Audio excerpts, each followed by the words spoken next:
Hello, and welcome to the Thyroid Warrior podcast. I'm Ebony, and I'm here as your wellness facilitator. I'm going to be sharing my experiences in managing Hashimoto's disease. I really hope that it'll help you on your personal journey. Keep in mind, however, this does not substitute for medical advice. It is only for your information and motivational purposes only.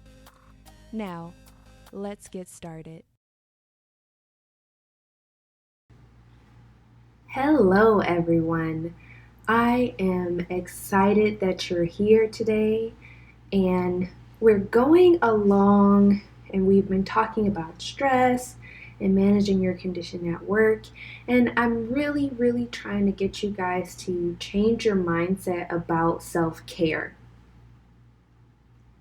One of the ways of taking care of yourself that I have found to be incredibly important is through sleeping. Now, for some of us, sleep is not our friend, it's our enemy, because a lot of us have insomnia, and boy, oh boy, do I know that struggle. For the past month or so, I think my max amount of hours of sleep was about 4, if that sometimes.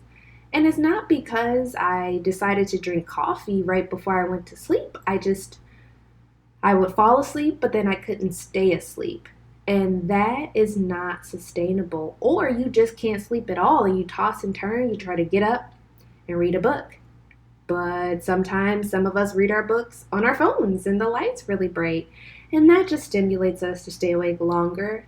Or you're so tired that you just can't wait to get in the bed and just fall asleep. And then all of a sudden your mind is in a complete and total fog during the day, but all of a sudden when you're ready to go to sleep, your body's like, ooh, and what about this and this and this, and oh, I gotta remember to do this, and I have to do this, and I have to change this, and seriously, come on, body, like, really. So I totally understand that struggle. But there is hope. There are ways to cope. And as I've mentioned in past episodes, practicing winding down maybe an hour or so before you go to bed could potentially help. Sometimes it's also easier on the system in our mind if we prepare for the next day. Again, sometimes it's easier said than done. So in another episode, I talked about, okay, on Sunday, I'm going to write out all of my tasks, and each day I'm going to work on a small subset of those items. Well, that's great, because it can really help your mind to just slow down. Because for some of us, not having an action plan or goals or things to focus on is almost just as bad as just letting it all go and just being all over the place. And if you're type A like myself, that can be very dangerous, which is another reason why sometimes I tend to not be able to sleep, because I'm thinking about all of that. One of the other things to think about is when you take your medication. When I take my medication in the morning, it usually helps with my energy and all of that fun stuff. I did try once before to take my medication at night, and that was bad for me. That did not work out because I was kind of wired and I wasn't all that ready for having that much energy that late at night. Won't be doing that again. But for some people that works. And if that's something that your doctor tells you to try, then go for it. I would not recommend deciding to change the course of how you take your medication without consulting with your physician first. But have that conversation, have that dialogue with your provider to see what will work and what won't work. For some of us, you can't get enough of sleep.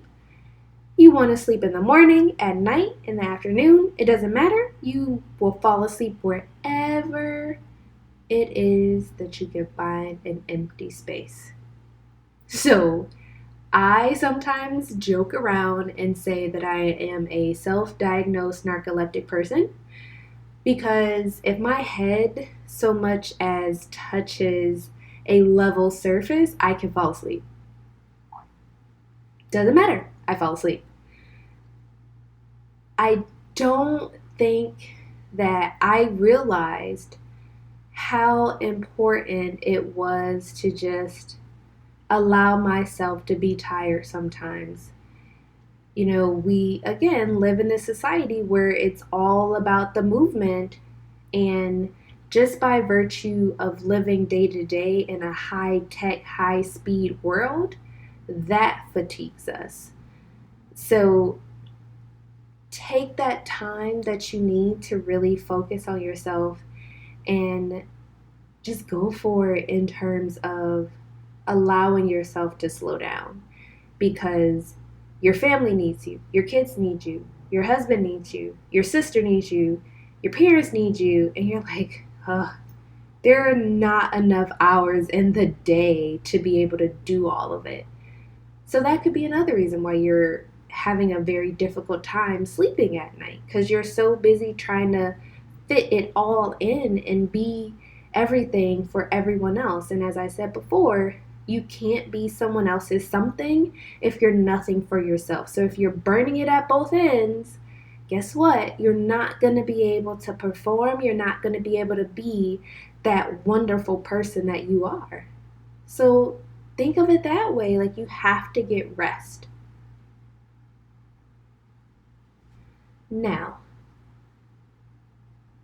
if you're working on taking those baby steps to minimize your level of stress, keep going. You're doing a fantastic job, and I'm so proud of you. You're going to get there. Make yourself a priority.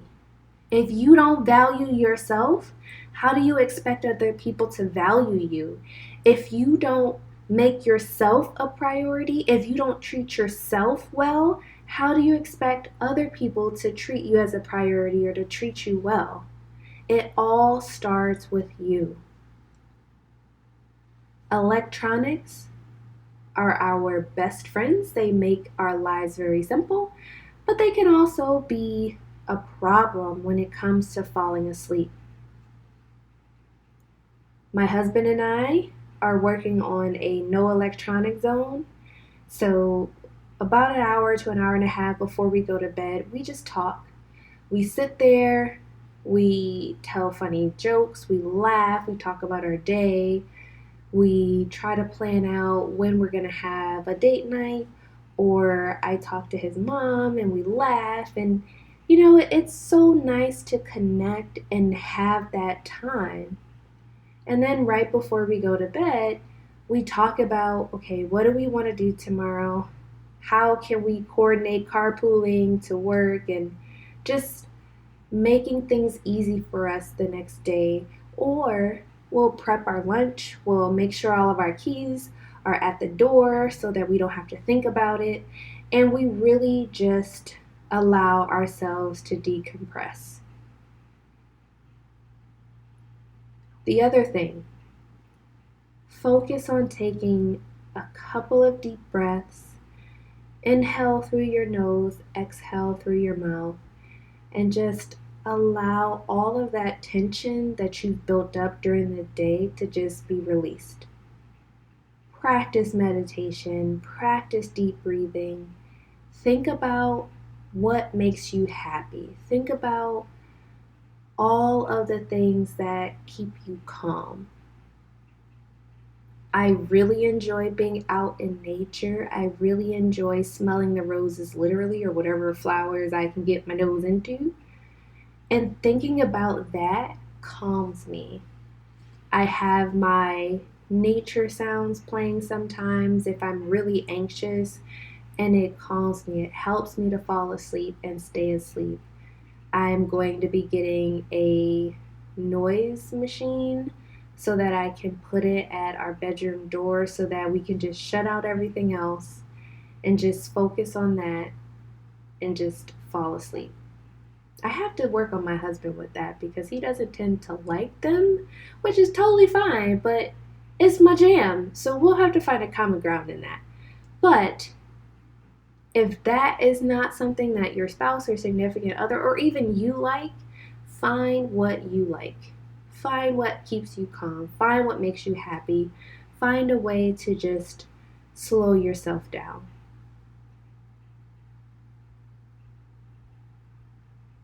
Think about your surroundings.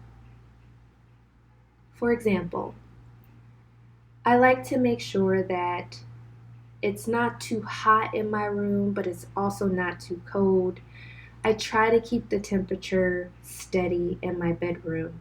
I try to keep my lights to a minimum.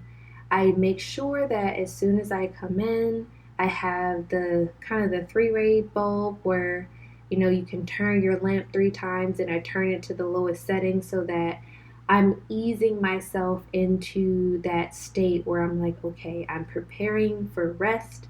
This is my time. I'll play my relaxing music when I go into my bedroom, and I lay my clothes out, and that is my routine so that I can prepare for bed.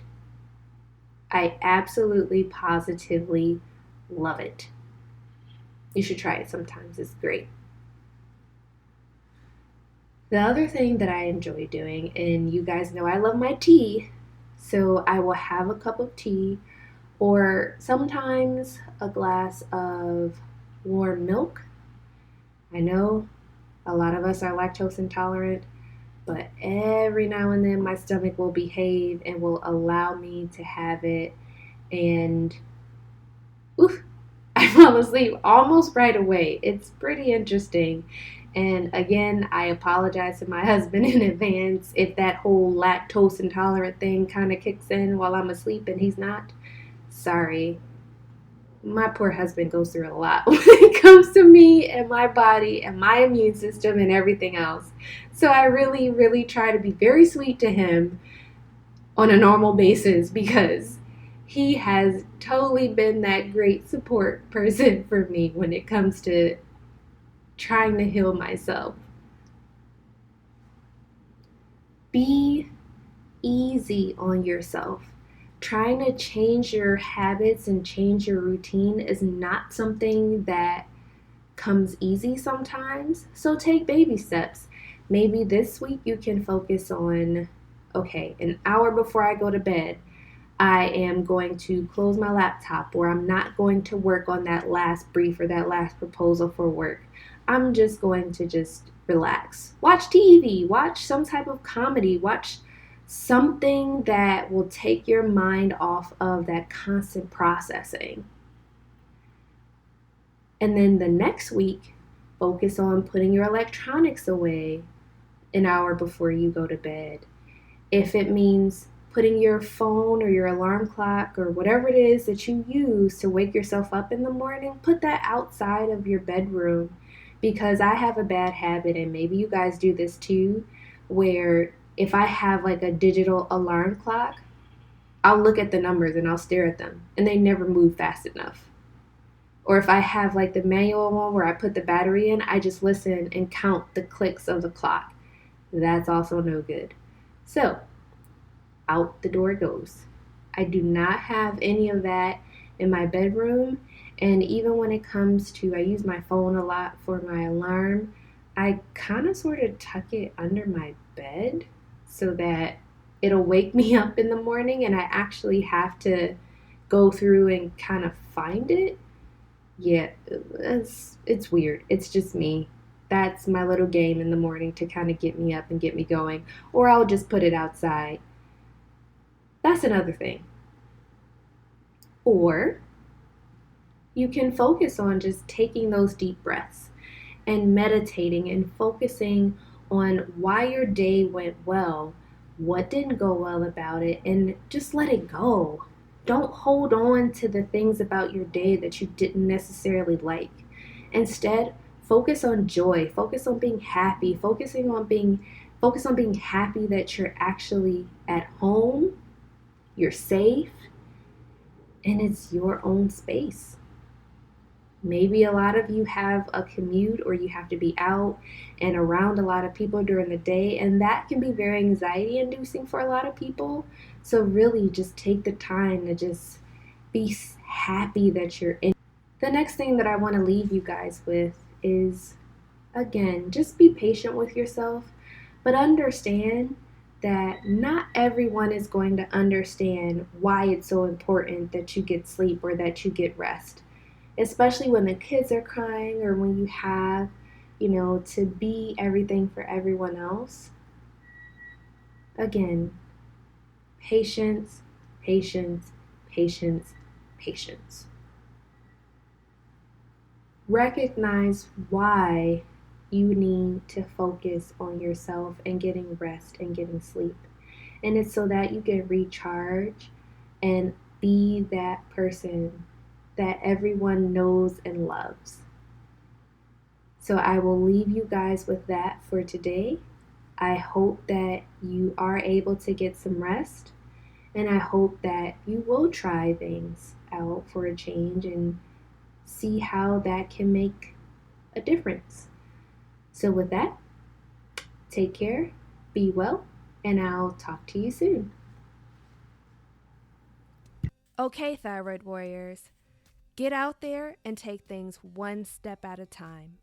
Remember, be great, reflect on your triumphs, and as always, be well. Take care.